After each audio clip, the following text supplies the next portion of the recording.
Yes, it's me, Stella. In case you're wondering if you stepped into South Fork, I hope you have a miserable time today, JR, because I know I will.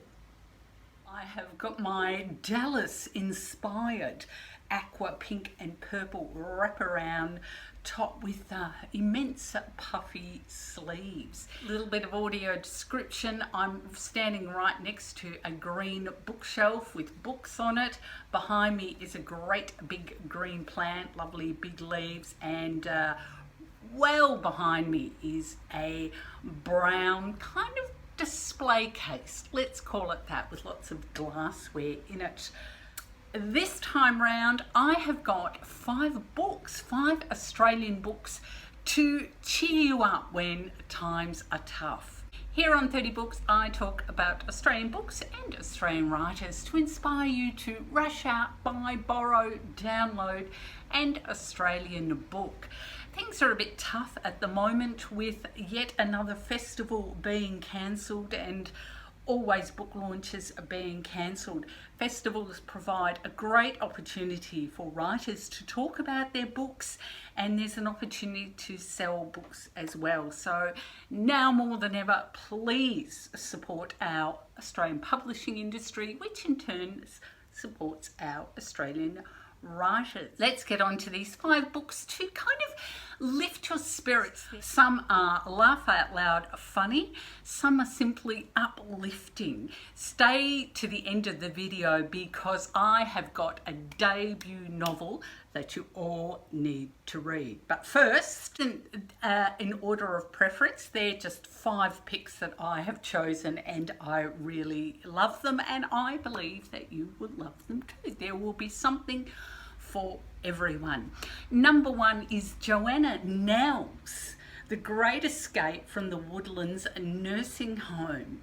Now this is about 90-year-old Hetty, who is a bit of a misanthrope, and 90-year-old Walter, who fancies himself as a comedian and he's really outgoing, where Hetty absolutely isn't. She's very much stay at home. In fact, she prefers the company of birds. They both find themselves washed up at the Woodlands Nursing Home. They are pretty much the odd couple, but they have one thing in common. They do not want to be there, and they're both independent spirits, so they combine forces.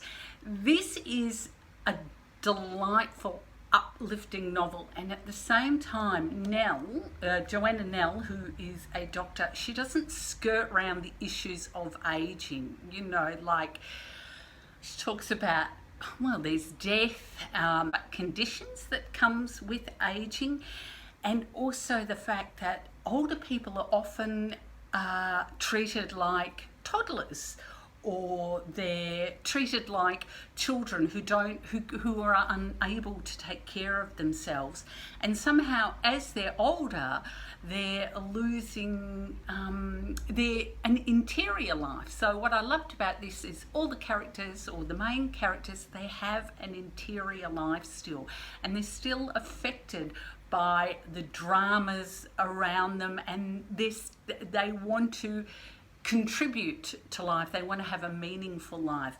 There's also, look, the characters are all beautifully drawn. There's action. There's a lot of energy in this novel, and Joanna Nell, I think this might be her 3rd novel. She is just getting stronger and stronger. I thought the writing in this was excellent. She's very assured at this type of genre fiction, or, you know, calling it commercial fiction. Loved it. It's out by Hachette. That is The Great Escape for the Woodlands Nursing Home. Number 2 novel to uplift you. Now, everyone was talking about this book. Everyone was reading this book in 2020, so I thought I better, stick my pitchfork in. It's sort of a funny novel. It is The Dictionary of Lost Words by Pip Williams. Now, everything about this book is about comforting. So a lot of people were talking about that during lockdown, they find it they're unable to really concentrate in any for any length of time, and they couldn't really concentrate on anything too heavy or serious. But that's where Pip Williams' books comes in, and everything about it is comforting. Like, look at the beautiful cover, even the name of the book, and her name herself, Pip Williams. Who wouldn't want to read a book written by someone called Pip Williams? You wouldn't go, oh, Pip Williams has written a new, murder mystery. Well, you might, the name Pip. This is not just comforting read. It is actually a book about ideas, which I think makes it fit into the literary canon. It's the story of Esme, who is motherless, and it's about in the 1900s during the suffragette era. And she is working with her father, or her father is working at the scriptorium and on the first Oxford Dictionary. So it's about what words are deemed to be important, and most of the words that are deemed to be important are words relating to men, or that have more meaning for men. Look, this is not everybody's cup of tea. I thought it was delightful. Other people are raving about it. It's popular for a reason. The Dictionary of Lost Words by Pip Williams, out by a firm. Good on you, Pip. Go. And number 3, let's have some laughs. It's In My Defence, I Have No Defence by Sinead Stubbins. Now, we're all part of the Instagram generation, whether we like it or not. And Instagram is all about self-improvement, or becoming the best version of yourself, which is something that Sinead and so many millennials, she's a millennial, I am a Gen X, I just scraped it in, I am not a baby boomer, not that there's anything wrong with that. She is struggling with this, and she feels like she has imposter syndrome. She's also an excellent writer. And my favourite one of her essays, so it's non-fiction essays, is The Best Fakes in Fiction. When I saw the Red Wedding episode of Game of Thrones for the first time, I remember thinking, wow, that is the most devastating piece of television I have ever seen. But then I remembered it wasn't actually, because there is more pain and humiliation depicted in a single scene of keeping up appearances than there is in the entire 8 seasons of Game of Thrones put together. I think that's hilarious. And she's very self-deprecating. She talks about Dawson's Creek, so there's a lot of pop culture references in here, like Dawson's Creek, bright and breezy ease, but also it's got a lot of heart in it as well. So I Have No Defence. It came out earlier this year, 2021. It's by Sinead Stubbins.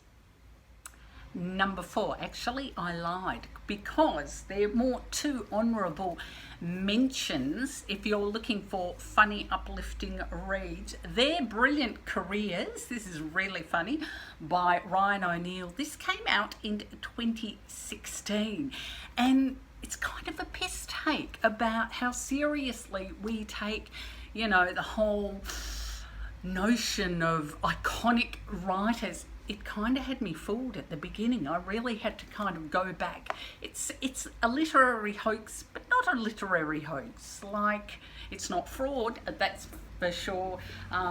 Really funny stuff. So it's about 16 lives. It's about the fantastic lives of 16 extraordinary Australian writers. The trouble is, none of them existed. So that's Ryan O'Neill, and that was out by Black Ink. Gorgeous book, which kind of funny and tender, is Lost and Found by Brooke Davis. I may have talked about this book before. This is from 2014. I found this in an op shop. So it's about 3 people who have in effect been abandoned, and one of them is a child, and it's kind of, it's about finding your place, your own family. I thought it was really sweet and really well written. It's out by Hachette in 2014, so that's Lost and Found by Brooke Davis. And now my number 5 pick, and a book that you should all absolutely 100% run out and buy or put an order in at your library or download, is Happy Hour by Jacquie Byron, published by Allen and Unwin. It was just launched, or it just came out at the end of August. It's a story about 65-year-old Franny, who is bohemian and knows all about her art and all about music and loves the movies and loves her alcohol, definitely knows her fine wines and her good spirits. She loves food. She's a pretty good cook as well, loves people cooking for her, a certain type of people, because the only thing is that Franny is pretty much reclusing herself. She has her 2 dogs, one of the little dogs on the cover of the book, and the Y in this book is shaped like a martini glass.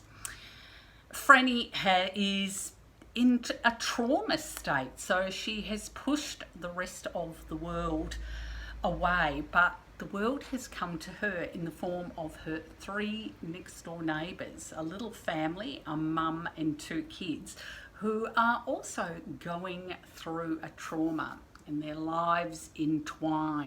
What I loved about this book, the character of Franny absolutely carries this book through, because while she has all this love of art, like she's sophisticated, she's also very grounded and down to earth, and she's got a way with words, which I think very much is testament to the writer Jacquie Byron, because the language and the characterization is so strong. There's some laugh out loud moments, especially in the depiction of a taxidermed cat. Now, don't get horrified about this, because it's really beautiful. So while it is sensitive and uplifting, it's not cloying and sweet. It's strong, funny, bold, really amazing writing from a debut writer. And that is Happy Hour by Jacquie Byron, brand new release out by Allen and Unwin, and I bought my copy from Jeffrey's Books. So that is your 5 or 6 uplifting or funny books to get you through the hard times. Do you think Australia publishes enough funny books? I don't think so, and I think we need more, and we need to be encouraged to write funnier books. And I'm not just talking from celebrities either. There are a lot of funny Australians out there, or we like to think we're funny. Love to hear any recommendations that you have, and I'll see you next time on 30 Books, and stay strong.